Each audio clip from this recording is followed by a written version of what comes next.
Hi everyone, Janie here. Welcome back to my garden. I am not doing anything in particular today. It's just one of those days that I'm just kind of hanging out in the garden. Honestly, it's going to be 91 degrees today, Fahrenheit, and so I'm pretty excited, but of course my body is not quite used to that, so I don't know how long I'm going to make it today with the heat, but I wanted to come to the center island and kind of just work on it. I'm fertilizing right now. One thing I've been doing with my fertilizer is I've been doing zone fertilizing this year. What I used to do is one day I would do all of the fertilizing, but that was taking me like 2 hours or something like that, really long time, and I just absolutely dreaded it. So I thought, okay, well, what if I fertilize once a day and just do one zone a day? So I've done the backyard, I did the long border, today I'm doing the center island, I'll do the orchard garden, I'll do the zigzag planter, just kind of going day by day. So everything still gets fertilized as much as it did before, but it's less work it's not less work. It's the exact same amount of work, but it feels like less work for me. So that's what I'm trying this year. Let me know if you guys do that or if you have better techniques of fertilizing, because I think fertilizing is one of my least favorite jobs. No, weeding is my least favorite job, but fertilizing is one of my least favorite jobs as well. So anyway, I am just going to work in the center island today. It's looking absolutely gorgeous, but it does need a little bit of tweaking, a little bit of weeding. Look at my El Nino chatapas. Don't they just look stunning? They're just so beautiful. So here's one of my 3 El Ninos that I have on my property. This one I planted last year. Really beautiful. It's probably about 6 or 7 feet tall already. And then coming over to the front, I hope you guys can see that way up there. That's the second one I have. That one is also a year old. But this one right here, this one is 2 or 3 years old, I would say. And oh, this is a beautiful specimen tree. It is so incredibly beautiful. The plant tag says these El Ninos get 10 to 15 feet tall, and this is definitely top of that, if not even a little bit more. So if these guys are happy, they're gonna get big. The cool thing about these though is you can really prune these however you want. Now this past year, I didn't touch this one. I didn't prune it at all. I didn't shape it. I didn't do anything to it. But the first year I did prune it to try and get a triple trunk. See, you can see kind of that I have 3 main trunks, but then it's kind of branched since then. And because I didn't do anything to it, it's looking more shrubby than tree, but I just think it's so pretty. I just love this tree. Now, despite what it looks like I'm fertilizing with Miracle Grow, but actually in this hose end sprayer is the Proven Winners water-soluble fertilizer, which is what I fertilize my annuals with, because my annuals are Proven Winners annuals. And they definitely like that. It's definitely a good thing. I probably could bump it up a little bit more. I probably could do, because technically what you're supposed to do is you're supposed to fertilize every 3rd watering. And during the summer, we definitely water every single day. And so these guys could handle, twice a week, 3 times a week fertilizing, but that's just a little too much for me. So I just do once a week, and it seems to be fine. Some of them could probably handle a little bit more, but I think once a week that's what works for me in my garden. So one area I definitely want to work on today is this area.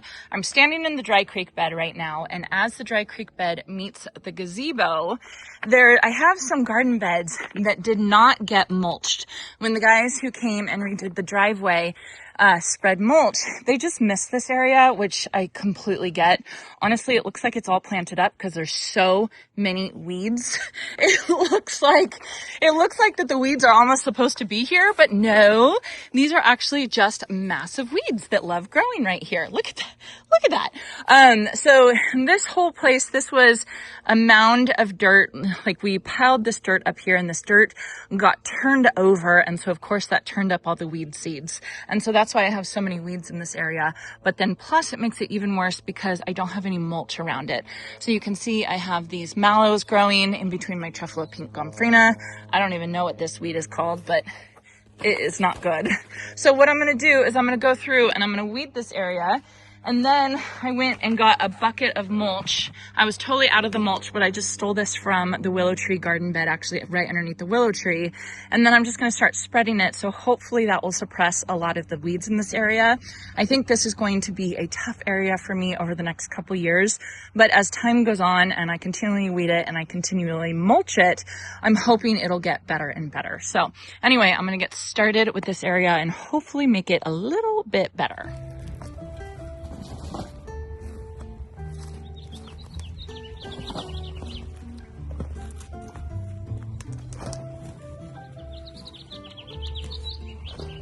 What is it, bud?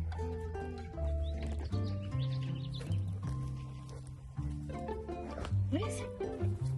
What is it? No, no. Oh, Monty. No, no, no, no. Off, off, off. Come on. Move. Oh, Monty. Oh, Monty. No, bud. Stop. Stop. You're smashing my plants.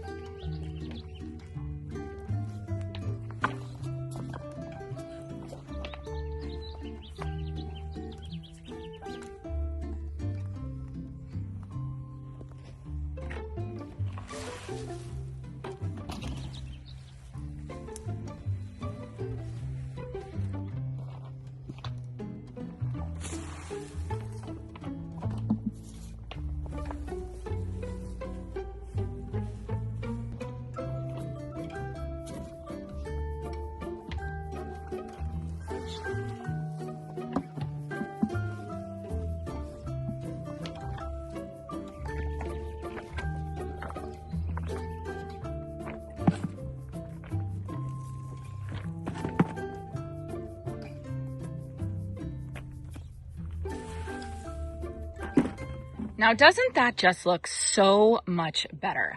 That compared to that. That looks terrible. This needs to be weeded. This needs to be mulched. And this is just going to be so much better because it's going to keep in the moisture. It's going to keep the soil cool and it's going to keep the weeds down. Mulching is so important, but I have to be honest, what I'm thinking about as I'm spreading this mulch, I'm taking this bucket, I'm robbing Peter to pay Paul. I'm going over to underneath the willow tree. I'm stealing mulch that was already spread under the willow tree where it needs mulch under the willow tree because I get plenty of weeds under the willow tree. And I'm spreading it here. And that's because I don't have a pile of mulch anymore that I can use because the guys spread all of it. And I would just so like to have a place on my property where I have mulch that when I'm working on an area, like a small area like this, I can have the mulch and just spread it kind of as I go. But I don't want to have a big pile of mulch in my property. Does that make sense? I think I can only get this walk-on mulch in bulk. I don't think I can get this in bags. I'm going to start looking and see if I can get it in bags. I would love to just store a bunch of bags, like maybe behind my metal workshop or something like that. But I just think I'm dealing with weeds so badly. Like, look over here. Look at how bad this is. You guys are gonna gasp. Oh, this looks way worse than it actually is because they're all prostrate weeds. So you see, prostrate means they spread out, low growing, spread out. So they're all prostrate weeds. So it actually looks way worse than it actually is. It's bad. But that's because this area isn't mulched and I just need to mulch it. So hopefully that makes sense. I'm going to try and figure it out. I'm going to brainstorm with Jason or something, but, you can see this looks fantastic. That looks horrible. I'm going to get to that right now.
Okay, big improvement. That looks so good. I really want to get bags of mulch or something like that, just so I can continually keep mulching, because I think that that's what's going to start really improving my garden. Initially, the first couple years I was here, I was really focused on adding compost, and now I think I'm going to really start focusing on adding mulch, because it just makes such a huge difference, and eventually this stuff is going to work itself in and feed my soil, and it's just good for the looks, good for the long-term health, all over good.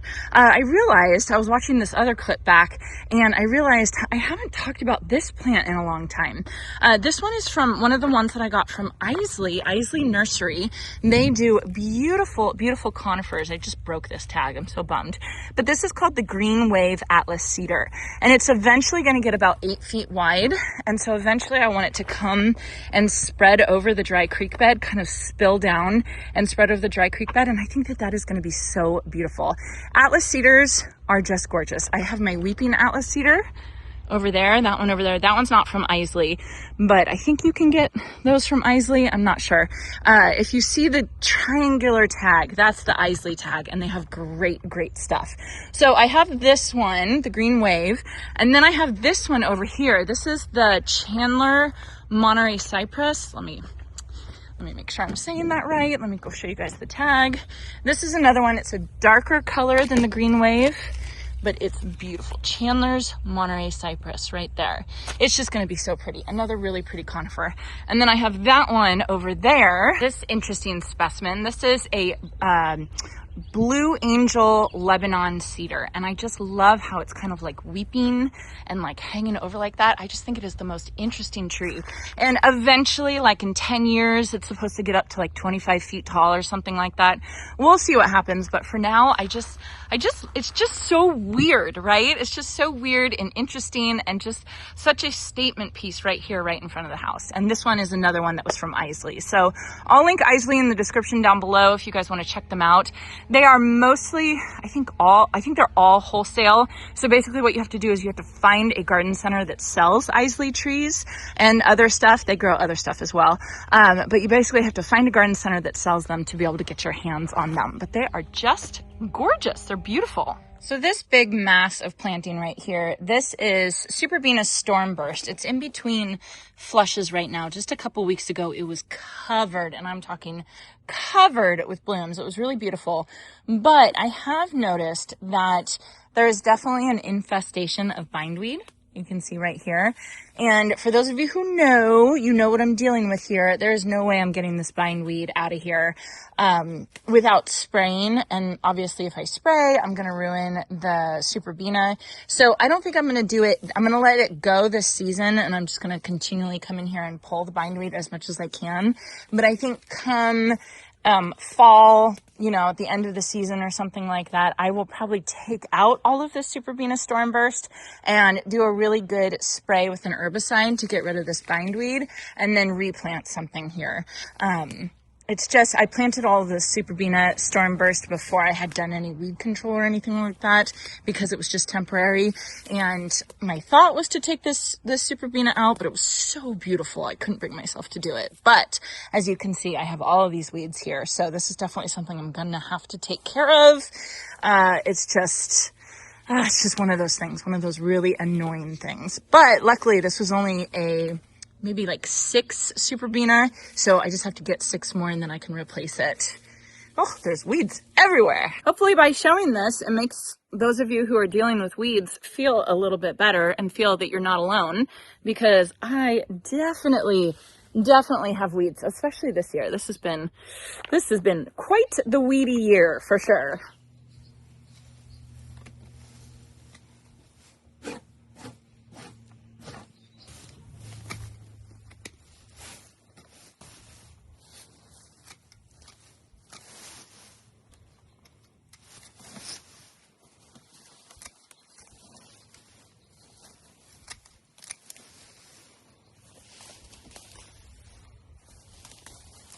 This is one of those situations that the closer you look, the worse it gets.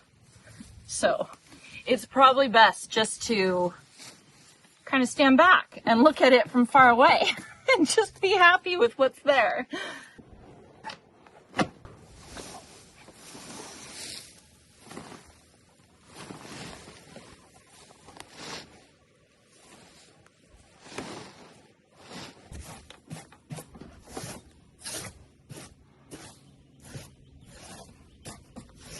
Okay, so I finished all the mulching that I want to do today. I don't want to do much more than this. It's getting hot, but it looks good. Let me come down here into the dry creek bed so you guys can see. So you can see I got most of this area mulched all the way into where the guys had spread mulch before, and then all the way up and around and over here underneath the blue wave cedar. Doesn't that look good? So like I said, this is still a work in progress. I'm not going to just have the dry creek bed end right there, but at least for now we have it weeded and mulched so that hopefully the plants can get a head start on the weeds and cover the areas where the weeds will be with this mulch here. That's what I'm hoping for. And then I did cut back everything along the deck so that nothing was covering the deck. I love the look of things kind of growing over and covering the deck, but I recognize that's not good for the deck stain and everything like that. And so I cut it all back. I did it over here on this side too, but I think it looks great. Look at Monty. He's hot. He's hot and a bit tired. It's noon. It's noon right now, and it's about 80 degrees. It's really quite beautiful. This to me is May weather for us here in California. It has been very cold this year. Like, we have not gotten up into the 90s yet this year. Maybe one day we got up into the 90s, but we've barely gotten to the 90s, and we've had so much more rain this year than we normally have, which is probably why my weeds are so happy, as are my plants. So I really can't complain. But anyway, so I think I'm done for today. I have to say, I love gardening days like this because I am actually gardening as opposed to landscaping. So I was talking to Jason about this the other day. In this property, since we've moved here, I've been doing the majority of landscaping, creating new garden beds, planting trees, planting big shrubs, pathways, all that kind of stuff, creating new gardens, or what I would call landscaping, as opposed to actually gardening, like is what I did today, which is mulching, doing some weeding, doing a little bit of pruning, fertilizing, all that kind of stuff, maybe planting a couple plants. And I really miss gardening. I think I say this every year. I miss gardening. Gardening is my favorite thing to do in the garden. I do like landscaping. I have fun with landscaping, but I don't want that to take away from my gardening time. I hope that makes sense. So that's why I love days like today. And I want to show them and not just do all projects, because I think that this is like the meat of it all. This is the really fun stuff. This is the stuff that gets me going. Having a full cart of weeds there it just shows that you had a great day in the garden. So I hope I'm making any sense at all. I hope you enjoyed this, and I hope you all have a chance to get in your garden today.